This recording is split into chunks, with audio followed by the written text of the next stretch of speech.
Hello class 12th। तो हम पढ़ रहे थे कि अभिक्रिया की जो ऑर्डर ऑफ रिएक्शन है अभिक्रिया की कोटि, जिसमें हमने प्रथम कोटि की अभिक्रिया के बारे में पढ़ा था।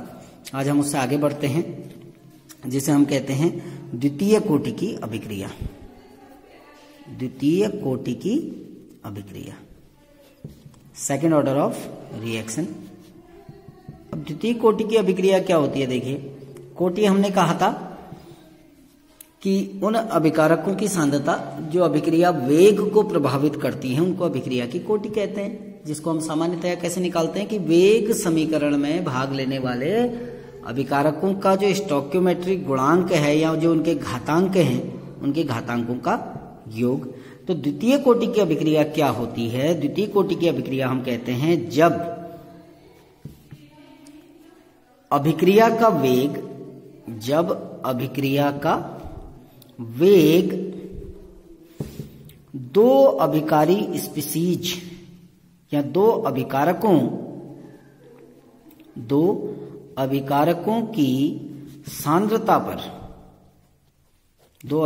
की सांद्रता पर निर्भर करता है,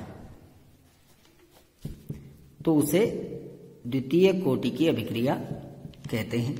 ठीक है ना। अब वो दोनों अभिकारक एक समान भी हो सकते हैं, वो दोनों अभिकारक भिन्न भिन्न भी हो सकते हैं। तो कहने का तात्पर्य है कि द्वितीय कोटि की अभिक्रिया वह अभिक्रिया होती है जिसमें अभिक्रिया का जो वेग है वो दो अभिकारी स्पीसीजों या दो अभिकारकों की सांद्रता पर निर्भर करता है। अब वो दोनों अभिकारक सेम भी हो सकते हैं। जैसे हमारी अभिक्रिया हो सकती है 2A से क्या बन रहा है? उत्पाद, है ना। तो इसके लिए अगर हम वेग समीकरण लिखेंगे तो हम क्या कहेंगे? वेग बराबर K A की पावर 2। तो यहां पर कोटि कितनी हो गई? 2। अब यहां पर दोनों अभिकारक सेम है। हो सकता है A प्लस B, इन्होंने उत्पाद बनाया, तो यहां पर वेग समीकरण क्या होगा? वेग बराबर K A की पावर 1 B की पावर 1। तो कोटि क्या होगी? 1 प्लस 1। कोटि हो गई 1 प्लस 1 इज इक्वल टू 2। तो द्वितीय कोटि की अभिक्रिया होती है जब अभिक्रिया का वेग दो अभिकारकों की सांद्रता पर निर्भर करता है। जैसे अगर हम उदाहरण लें द्वितीय कोटि की अभिक्रिया का, तो जैसे हम दो अणु हाइड्रोजन आयोडाइड को अगर गर्म करें तो ये टूटता है H2 प्लस I2 में। ये एक द्वितीय कोटि की अभिक्रिया है। अगर इसके लिए वेग समीकरण लिखेंगे तो वेग बराबर K HI की सांद्रता की पावर 2, है ना। या क्योंकि इसमें तो दोनों अभिकारक सेम है, एक ऐसा भी हो सकता है जिसमें हम किसी एस्टर का क्षारीय जल अपघटन करते हैं, जैसे CH3 COO C2H5 ethyl acetate है ना। इसको हम NaOH के साथ गर्म करते हैं तो ये बनाता है sodium acetate CH3COO Na plus C2H5OH। ये द्वितीय कोटि की अभिक्रिया है। इसके लिए जब हम वेग लिखेंगे तो क्या लिखेंगे? वेग बराबर K CH3 COO C2H5 की पावर 1 और NaOH की पावर 1। तो कुल कोटि कितनी हो गई इसकी? 1 प्लस 1, यानी कोटि हो गई आपकी 1 प्लस 1 इज इक्वल टू 2। तो ये द्वितीय कोटि की अभिक्रियाएं थी। नेक्स्ट आता है तृतीय कोटि की अभिक्रियाएं। तृतीय कोटि की अभिक्रियाएं, तो तृतीय कोटि की अभिक्रियाएं बिल्कुल सिंपल सा है। जब अभिक्रिया का वेग तीन अभिकारकों की सांद्रता पर निर्भर करता है, तो हम सीधे कह सकते हैं कि जब अभिक्रिया का वेग तीन अभिकारी स्पीसीज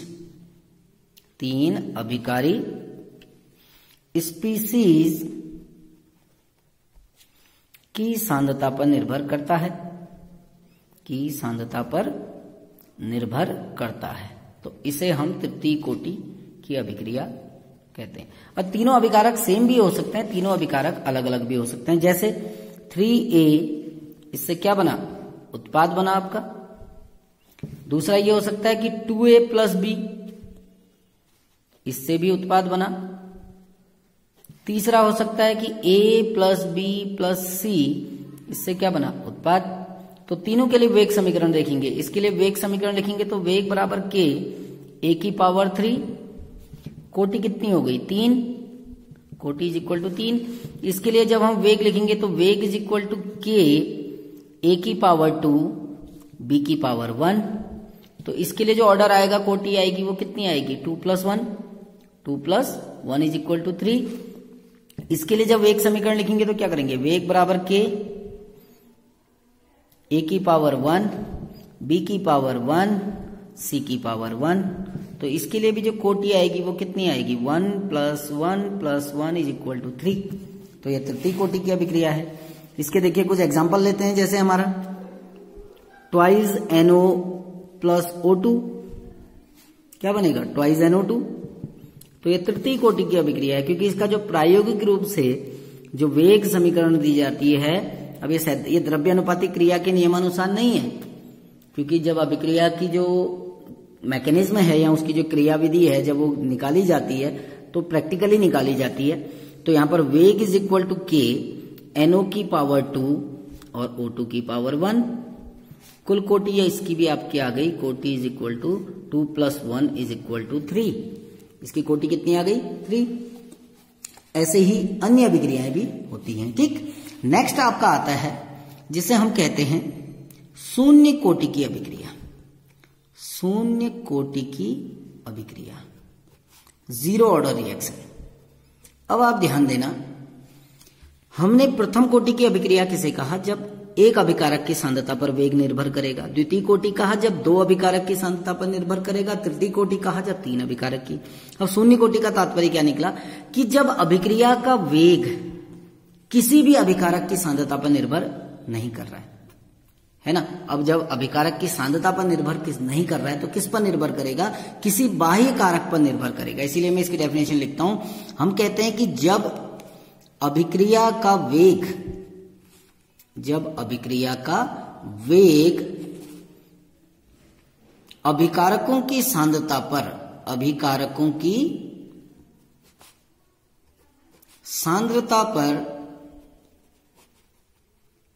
निर्भर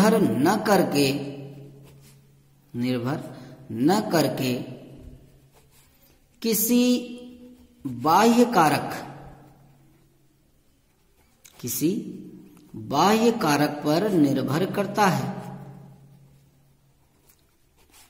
पर निर्भर करता है। अब वो बाह्य कारक उत्प्रेरक हो सकता है, प्रकाश हो सकता है, लाइट हो सकती है। जैसे एक अभिक्रिया लिख रहा हूं, ट्वाइस NH3, ये विघटित हुआ N2 + 3H2 में, है ना। अब ये अमोनिया है अभिकारक, इसमें आप इस अभिकारक की सांद्रता कितनी ही बढ़ा लो, अभिक्रिया के वेग पर कोई भी प्रभाव नहीं पड़ेगा। अभिक्रिया कब प्रारंभ होगी, जब आप 1130 केल्विन का ताप दोगे, है ना, और इसमें प्लेटिनम उत्प्रेरक डालोगे।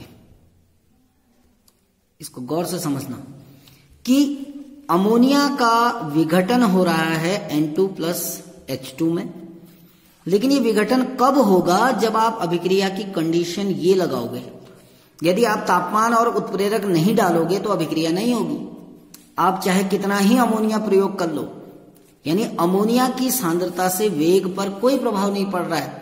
अभिक्रिया के वेग पर किसका प्रभाव पड़ रहा है, ताप और उत्प्रेरक का। तो ऐसी अभिक्रियाएं जो अभिकारकों की सांद्रता पर निर्भर नहीं करती हैं, बल्कि किसी बाह्य कारक जैसे तापमान है, उत्प्रेरक है, उस पर निर्भर करती है। इसलिए जब हम इसके लिए वेग समीकरण लिखते हैं तो हम लिखेंगे वेग बराबर k NH3 की पावर 0। NH3 की पावर 0 इसलिए लिखा क्योंकि अमोनिया के सांद्रता पर वेग निर्भर नहीं कर रहा है, वेग निर्भर कर रहा है उत्प्रेरक और तापमान पे। ऐसी दूसरी अभिक्रिया है जैसे H2 + Cl2, क्या बनता है, ट्वाइस HCl। आप इनकी मात्रा कितनी ही बढ़ा लो, हाइड्रोजन की मात्रा बढ़ा दो, क्लोरीन की मात्रा बढ़ा दो, HCl नहीं बनेगा। कब तक, जब तक आप प्रकाश में उसको नहीं रखोगे। तो HCl का बनना या न बनना किस पर निर्भर कर रहा है, प्रकाश पे, न कि हाइड्रोजन और क्लोरीन पे। तो इनकी सांद्रता वेग को प्रभावित नहीं कर रही है, वेग को कौन प्रभावित कर रहा है, प्रकाश। तो इसके लिए जब हम वेग समीकरण लिखते हैं तो हम लिखते हैं वेग बराबर k H2 की पावर 0 Cl2 की पावर भी 0। ठीक है ना। तो जो अभिक्रियाएं उत्प्रेरक की उपस्थिति में संपन्न होती हैं या उच्च ताप पर संपन्न होती हैं या प्रकाश की उपस्थिति में संपन्न होती हैं, उनको हम शून्य कोटि की अभिक्रिया कहते हैं। ठीक है ना।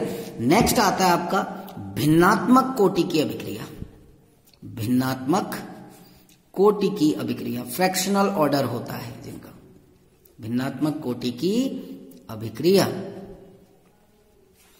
और ये ध्यान देना कि ये कोटि हम नहीं निकाल सकते हैं, ये प्रैक्टिकली निकाली जाती है।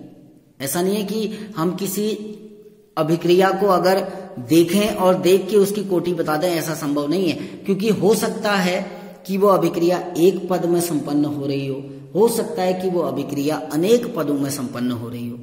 तो किसी अभिक्रिया को देखकर हम उसकी कोटि का अनुमान नहीं लगा सकते हैं। सैद्धांतिक मान जरूर दे सकते हैं कि इसकी कोटि इतनी हो सकती है, लेकिन ये जरूरी नहीं है कि वो कोटि बिल्कुल सही हो। जैसे अभी मैं आपको एक उदाहरण बताऊंगा।